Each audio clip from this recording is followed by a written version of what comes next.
So I wanted to take a look at why the iPad is a really, really useful teaching tool beyond the classroom, and why it's a really useful productivity tool just for organizing the things that you're doing. I heard lots of conversations, people saying that, they're going to use a laptop for doing this, but then an iPad for doing their teaching. It kind of doesn't make sense necessarily in my head to think, why would I want two devices? Because then I've got to carry two devices around all the time. And actually, there's something in being able to prep my lessons and then be able to teach on the device that I've prepped the lesson on in the first place. So we spent some time just having a look at some of the features on the iPad, which means outside of the classroom for a teacher, it's a really, really useful and powerful device. The first thing, I suppose, is planning your lessons. Now, there's various ways that you can do this. I like to be able to just sketch down my thoughts and ideas for a lesson plan. I've started doing this using kind of the term sketch planning. And the idea is really I've just made myself some templates within Keynote that I would then use the pencil to draw the thoughts and ideas. What is it that I need to have in this lesson? What is it I'm trying to teach? Why am I teaching it? How am I going to teach it? Who are the learners? What resources do I need? How am I going to assess it, etc.? And just by using the pencil tool, so I've just got the Apple Pencil, I get the tools up on the screen, and I can just add to this. I can just put in all my thoughts, and if it's something I don't want, I can easily erase it. But the other thing is, I've always got this in the lesson with me. So if I'm teaching, it's just a simple case of just referring back to this as a lesson plan, but I've got it remotely with me at all times. So again, just a really, really good way to just kind of, mind map out your thought process of what you're trying to do from a teaching point of view. Now, aside from Keynote, Notes also helps you do this in lots of ways. This is a session that I attended recently, and I was just making notes on what was being shared with me. Again, the sketch note idea of, putting those ideas down, using the colours and shapes, etc., to be able to just jot down all those thoughts. And again, because they're on my device, if I'm in the middle of a lesson and I'm thinking, oh, I could use this now, it's all with me. It's there at all times, easily accessible, anytime, easily accessible to add to. And again, it's just through using the pencil and the application notes to just be able to draw directly onto the screen. And if you watch any other videos, you'll see some of the updates that allow you to, maybe make your notes a little bit neater by having the perfect squares, etc., or the perfect circles to just group everything together. But it definitely makes a difference when I'm just planning ideas, just thinking about things. Where if I'm attending a meeting, all my notes are in the same place. They're on my device. They're with me at all times. I don't have to have a separate notebook or anything. And when it comes to meetings, obviously, we can also think about how we can use things like reminders and the calendar to be able to organise ourselves. So if I jump into my calendar, I've got my calendar here, all of my things are scheduled. If I add in a new event, what's nice here is we can start to think about, how we organise that, with repeats, with travel times, if you have to travel somewhere, even down to just putting notes in to give you information, more information about what you need to do at that time. So again, from the point of view of organising yourself, organising what you need to do, it really does help you. If you also add in location, if you are having to travel anywhere, that's when obviously the travel time comes in, because it's going to tell you how long it's going to take you to get to those things. So again, it's really, really useful in organising what you need to do when you need to do it. And if you do need to change anything, it's a simple case of just grabbing and moving any of those meetings that might need to be at a different time. So again, really, really useful. And then if I go to reminders, what reminders is useful for is it just helps you just add in those things that you definitely know you need to think about. So if you know you need to organise something by a certain date, you can add a reminder in for it. And it works really simply. Go to add new reminder, type in what it is you need to do.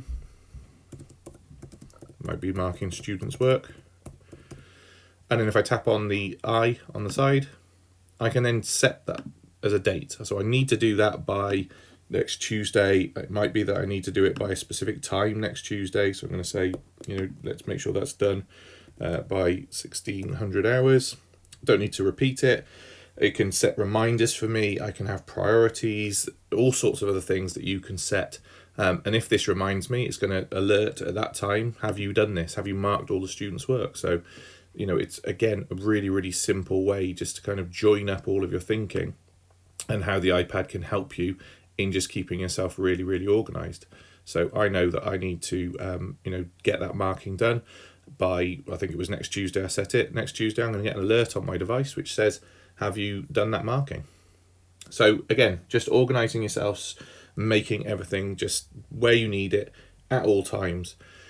So let's have a look at the files, our systems, our documentation. So if we have lots of documentation, and you might be used to using cloud services, and people are used to the fact that you can access all of those things on your laptop. Well, using the Files app on the iPad, I have access to all of those things as well. So anything that's in the iCloud, anything that's saved on my device, anything that's in Google, anything that's in OneDrive, and other cloud storage solutions as well. So everything is accessible on my device, again, anytime, anywhere. In the middle of a lesson, I've got access to all of those documents. If I'm planning a lesson, I've got access to all those documents. If I'm in meetings and I need to call in those things, I've got access to it all in one place, all on that one device that I can carry around with me at any point.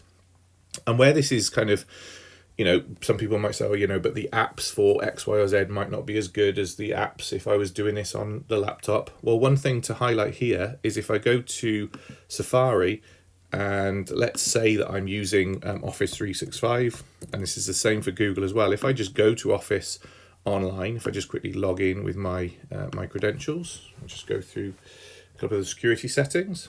So again, nice and secure. Everything is locked on my device. You can't access it unless I want people to access it. I can now jump into Office as you might be used to using it. I can use Word, and because Safari is a web desktop class browser, you're going to get the same experience as you get if you were doing this on a laptop anyway. So I still have access to all of those tools as you would be used to in using the laptop, but this is a more portable device.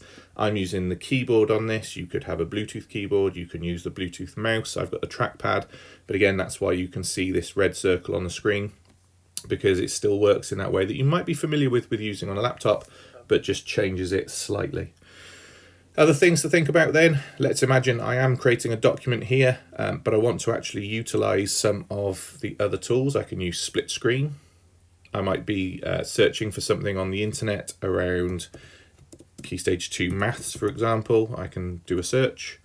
I can do my research using this side of the screen, and I can make my resources using this side of the screen. So again, just using that split screen mode means I can be really, really productive in how I organize myself, organize my time, and then obviously it's on my device so I can access it wherever, whenever, going forward.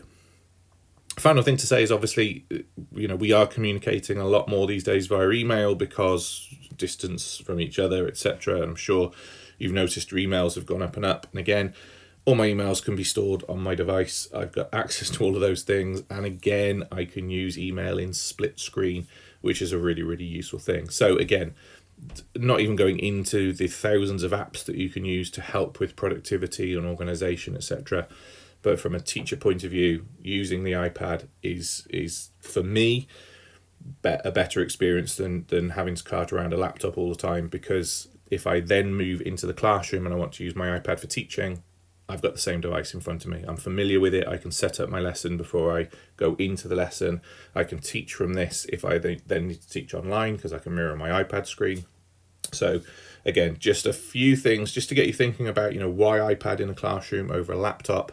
The arguments about, not being able to use OneDrive, not being able to use all those things, they're just not there, because hopefully you've seen in the video, you can do all of that. So there you go. Why iPad in education for educators over a laptop. My advice, iPad every time. Anyway, if you've got any comments, please leave them below. I'm sure that some people would disagree with some of these things, but one thing I'll leave you with is choice is a fantastic thing. But sometimes if you don't try something different, you'll never know how it could ultimately change your approach to things.